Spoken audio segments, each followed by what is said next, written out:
If you're going to go down the list of who each man has fought, I'd say, and I did say it, in these last 3 fights, Khabib has had the more impressive wins. But over the course of their career, Jon Jones has beaten 3 generations of top-tier UFC light heavyweights, and that needs to be respected. What up, Fightful fam, and welcome to your Fightful Fix Thursday, October 29th edition.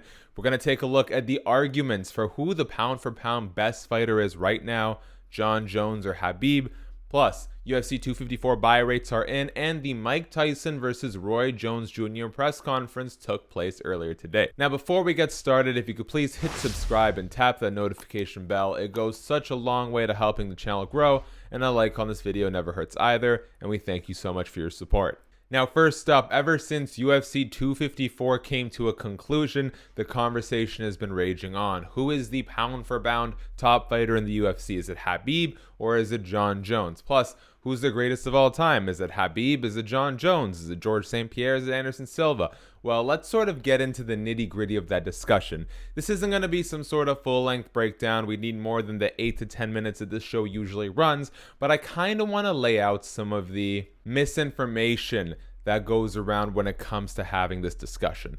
I think the first thing you need to identify is, are we talking pound for pound or are we talking greatest of all time? Generally speaking, when we're talking about the pound for pound rankings, which is what Khabib now sits atop of after beating Justin Gaethje at UFC 254 and retiring as both undefeated and the UFC lightweight champion, well, that is current. When you go and look at the UFC rankings on the UFC's official website, we're not looking at an all-time best middleweight ranking or lightweight ranking or pound for pound ranking. We're looking at who is currently atop the UFC ladder. Now, there's been 2 camps, like I said, Jon Jones and Khabib, and Jon Jones has been on a ridiculous social media tear, complaining to just about anyone that will listen that he should be number 1 in the pound for pound rankings. Let's dissect that. If you're going to have the conversation that Khabib should be the pound for pound best fighter ranked right now, well, you have a good point.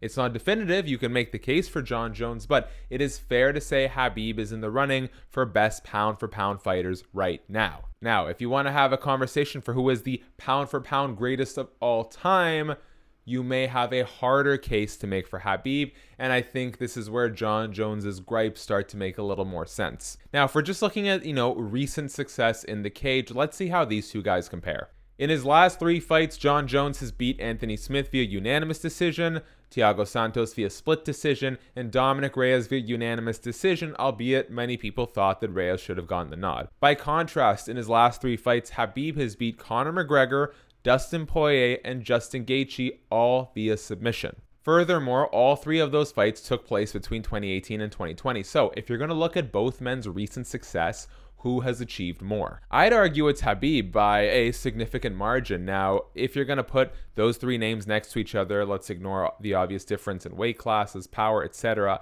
I'd argue that beating Conor McGregor, Dustin Poirier, and Justin Gaethje, all via finish especially, is more impressive than beating Anthony Smith, Thiago Santos, and Dominic Reyes.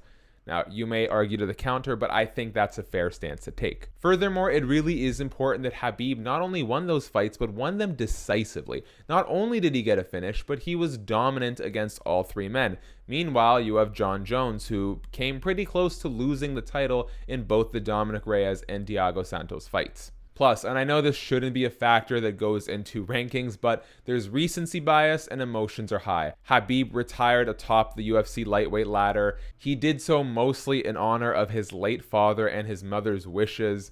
All he wanted as a final stamp on his career was to go out as the pound for pound best, and he got it. So let's just give the man his moment. The reality is, Khabib is now retired, and he's going to get taken off that list pretty soon. Jon Jones is currently working, it seems, towards a heavyweight title fight, but he's also trash-talking Izzy a lot and says he'll come back to fight Jan Blachowicz at 205. Jon Jones is always a mess, but he's a tremendous fighter, so all credit to Jones inside the cage. So the reality is, Jon, go out there, win another fight, and most probably you will be back atop that pound-for-pound list. Just let Khabib have his moment. Now, if we want to have a discussion about who the pound-for-pound greatest of all time is, it's a tougher discussion, and Khabib has a way harder case. Now, if we compare their records, 29-0 versus 26-1-1, You're going to say, well, Khabib has the more impressive record, but does he really? The one no contest was a victory over Daniel Cormier, overturned, but still a very good showing for him. And the one loss is, of course, the famous disqualification 12-6 elbows against Matt Hamill in a fight that he was absolutely dominating. If you're going to go down the list of who each man has fought, I'd say, and I did say it, in these last 3 fights, Khabib has had the more impressive wins. But over the course of their career, Jon Jones has beaten 3 generations of top-tier UFC light heavyweights, and that needs to be respected. If you look through Khabib's professional career, out of the 26 other fights that aren't the 3 we just mentioned, his most impressive wins are over Al Iaquinta, Edson Barboza, and Michael Johnson, and Rafael dos Anjos. We'll give him 4. By contrast, I'm going to look over at my screen here, and let's take a look at just who Jon Jones has beat over the course of his MMA career. Alexander Gustafsson, twice. Daniel Cormier, twice, but of course one of those was overturned. Glover Teixeira, Chael Sonnen, Vitor Belfort, Rashad Evans, Lyoto Machida, Quinton Jackson, Shogun Rua, Ryan Bader. Like, Jon Jones, people forget, maybe some of us are newer to the sport, but Jon Jones, youngest UFC champion of all time, on his rise, had the most extraordinary career of any new age fighter we've seen, and I think he has a very legitimate claim to pound for pound greatest. In fact, there are a lot of other fighters that I think you have to really have in the conversation before we even talk about Khabib. George St. Pierre, Anderson Silva, Demetrius Mighty Mouse Johnson, and Fedor Emelianenko. Now, if you want to say that the Eagle Khabib has a spot in the top 5, look, that is a conversation we can have. If you want to say that he's the number 1 pound for pound greatest of all time, that is a conversation we can have, because ultimately this is all subjective. But I think it's very, very important for people to identify whether they're talking about pound for pound top ranked guy right now or pound for pound greatest of all time, because you have to operate with 2 different sets of criteria, and the cases for each man changes as a consequence. And speaking of UFC 254, let's quickly touch on the buy rates for that card, the pay-per-view buy rates. Reports are coming in that the card sold about 500,000 pay-per-view buys in the US, an additional 175 internationally, for a ground total estimated around 675,000. Now, for some people, they're going to say that's pretty good. For others, they're going to say that is a huge disappointment.